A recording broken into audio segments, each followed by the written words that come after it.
Iya, makanya kita Ya. terus karena ada yang menarik di Siap. Indonesia itu. Jadi salah satu blessing gua di dalam berdoa atau bersyukur itu adalah dilahirkan di Indonesia. Oke. Itu yang nggak nggak akan pernah berubah. Oke. Gitu. Apa alasannya? Kenapa lu ngerasa blessed dilahirkan di Indonesia? Bukan di Singapura, bukan di Norway, bukan di Amerika atau di New Zealand. Menarik ini. Jadi gua dilahirkan di Indonesia di sebuah keluarga kecil yang dari sisi bapak gitu ya. Ya. Yang kami terlahir sebagai turunan pandai besi. Pandai besi. Jadi udah turun temurun gitu. Nah, selalu ada cerita sebelum tidur, ini folklore kali ya, cerita sebelum tidur, bahwa dulu ada pesan dari mbah-mbah kita. Siap. Bahwa pada saat penjajahan masuk itu bukan mau ngambil spice atau rempah, tetapi mau ngambil budaya logam, kata dia gitu. Saya bilang, oh ya, gitu. Ini lahir kecil dengan bahasa Jawa gitu. Budaya logam Nusantara tuh tertinggi di dunia. Untuk membuktikan misalnya dengan alat musik. Tertinggi itu kan sudah teknologi terus musik kan, budaya kan tertinggi. Jadi Eropa alat musiknya terbuat dari apa? Kayu, senar gitu kan, senar, biola gitu kan. Gitu. Ke Timur Tengah alat musiknya terbuat dari apa? Kayu juga. Ada kulit. Ada kulit. Benar. Ke mana? Cina. Kayu, senar, ada besi juga, seruling, bambu. Ya. Tapi ada nggak yang sejak 1000 tahun yang lalu musiknya gamelan, gong, dan segala macam? Itu budaya logam kita tinggi sekali. Oh iya. Itu budaya logam. Nah, budaya logam yang tinggi tadi itu akan diambil oleh penjajah itu. Nah, karena itu Sunan Bonang menyatakan sebuah dua perintah. Perintah itu sangat terkenal sekali, namanya apati geni, perintah mematikan api. Ya. Begitu budaya api mati, maka budaya logam kita tenggelam. Ya. Perintahnya menarik. Nanti tinitah sabdo sumuruping geni, perintah menyalakan api, itu 17 turunan setelah Bonang. Wow.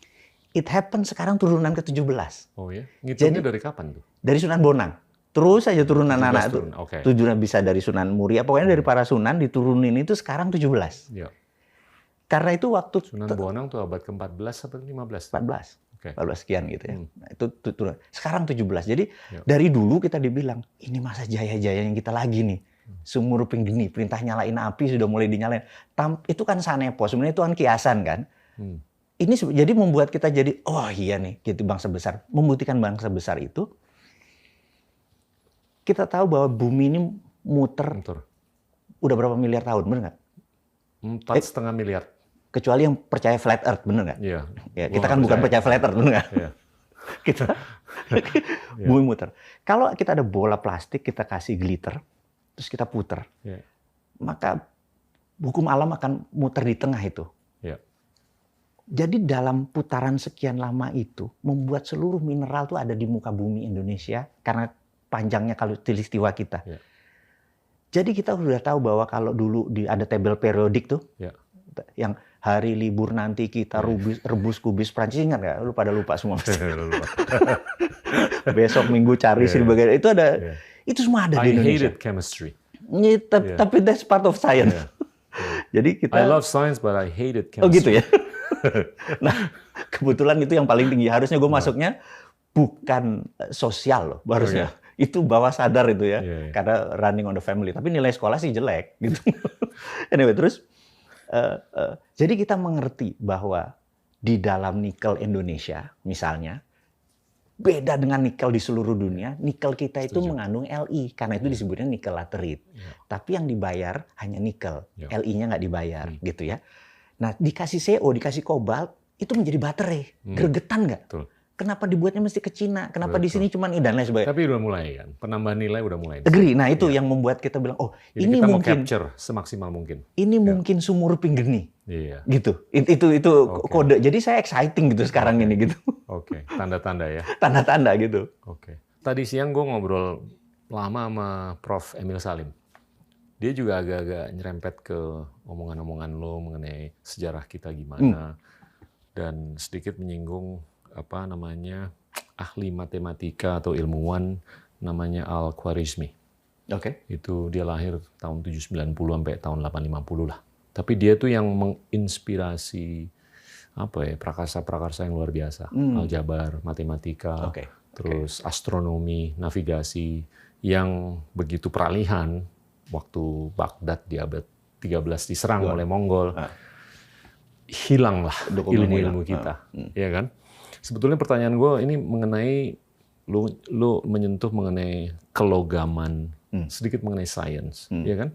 Gue ngelihat di Indonesia nih agak terlalu banyak orang-orang merangkul social science, kurang merangkul empirical science. Agree. Ya kan? Agree. Kita sebagai negara Muslim terbesar di dunia, kalau kita anggaplah mengacu ke apa yang disemangatkan oleh Al-Khwarizmi di abad ke-8, 9, seterusnya sampai abad ke-13, kenapa nggak diulang sih? Ya kan? Rangkulan-rangkulan science atau empirical science. STEM sekarang namanya kan, Science, Technology, Engineering, Mathematics. Betul. Supaya kita bisa lebih meningkatkan produktivitas, efisiensi, dan bangsa penambahan nilai. Bangsa besar pasti teknologi, go-nya. Goes teknologi. Iya. Benar nggak? Iya. Apa nama Indonesia sekarang? Kalau menurut gue sih sekarang agak-agak masih ketinggalan. Kalau kita lihat dari sisi pendidikan, terus penguasaan teknologi dan segalanya. Tapi gue sih optimis. Kalau kita benar-benar tekuni, dalami. Buku itu sedikit loh. Lu hobi baca. Ya. Pilihan itu tuh nggak banyak loh. Ya. Pilihan apa? Pilihan membaca buku-buku teknologi sains tuh nggak sebanyak buku yang benar. social science lah. Atau mungkin ekonomi. Nggak juga. Really? Tapi kalau mau tidur lebih gampang baca buku sains daripada buku social science. Karena ngantuk. Iya kan? Gue rasa itu yang sistemik. Iya. Kendala sistemik. Kenapa orang tuh nggak mau baca, dan kalaupun suruh baca juga nggak mau baca buku sains. Lebih baik baca buku cerita. Atau baca buku social science. Karena narasinya lebih enak. Exactly.